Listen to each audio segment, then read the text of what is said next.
میں ایک سوال کرنا چاہتا ہوں، یہاں جتنے ایسے لوگ بیٹھے ہیں جن کی اولاد ہے،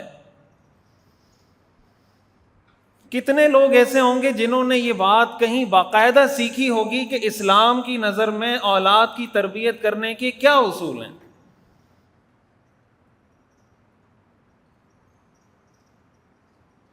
باقاعدہ کسی نے یہ سیکھا ہو کہ اسلام ہمیں کیا بتاتا ہے، اللہ کے رسول صلی اللہ علیہ وسلم نے اپنی اولاد کی کیسے تربیت کی تھی،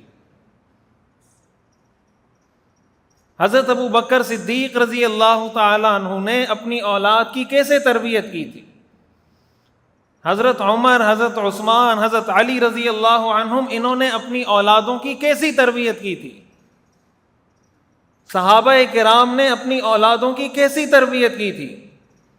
میرے خیال سے اگر 100 لوگوں سے آپ پوچھیں تو شاید ایک کوئی آدمی آپ کو ملے، یہ بھی میں احتیاطاً کہہ رہا ہوں کہ 100 میں سے ایک آدمی کہے کہ ہاں میں نے باقاعدہ یہ سیکھا ہے اور پھر اولاد کی تربیت کی ہے۔ اس کا مطلب یہ ہوا کہ اس پورے چیپٹر کو ہم نے دین سے نکال دیا نا، دین سے نکالنا اور کیا ہوگا؟ اس پورے چیپٹر کو، اولاد کی تربیت کے پورے چیپٹر کو دین سے کیا کر دیا؟ نکال دیا۔ اس لیے کہ میں نماز پڑھتا ہوں، حج بھی کیا ہوا ہے، روزے بھی رکھتا ہوں، قربانی بھی کی ہے، صدقہ زکوٰۃ بھی دیتا ہوں، مجھ سے زیادہ نیک کون ہوگا؟ اللہ تعالیٰ فرماتے ہیں رضیت لکم الاسلام دینا، دین کا مطلب کمپلیٹ کوڈ آف لائف، مکمل ضابطہ حیات۔ تو یہ کیسا مکمل ضابطہ حیات ہے جس میں اولاد کی تربیت کا کچھ پتہ ہی نہیں؟ جو شادی شدہ لوگ ہیں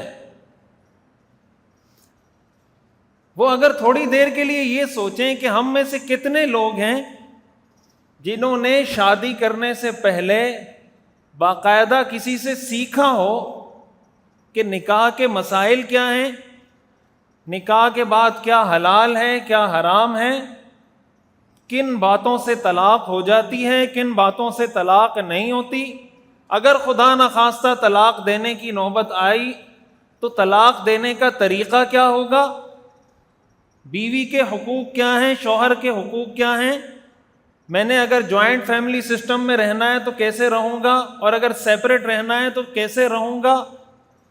کیا دینی لحاظ سے ہمارے ہاں اس حوالے سے اتنا شعور ہے کہ شادی سے پہلے کسی نے یہ سیکھا ہو؟ جن کی شادی کو 40 سال ہو گئے، کیا انہوں نے یہ سیکھا ہے؟ تو کہاں کا دین، کون سا اسلام؟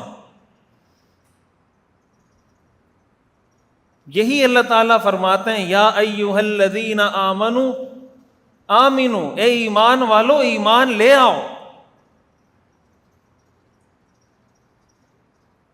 میں نے اس پر باقاعدہ ایک کتاب لکھی ہے نکاح کورس کے نام سے، اسی مقصد کے لیے کہ بھائی نکاح سے پہلے نکاح پہ لاکھوں روپے کا خرچہ ہو جاتا ہے، میرے پاس طلاق کے ایسے ایسے مسائل آتے ہیں، میں اگر آپ کو سناؤں نا تو آپ کان پکڑ کے بیٹھ جائیں۔ ابھی صرف ایک ہفتے میں میرے پاس جو طلاق کے لوگوں نے مجھ سے سوالات پوچھے ہیں، حیران ہو جائیں گے آپ۔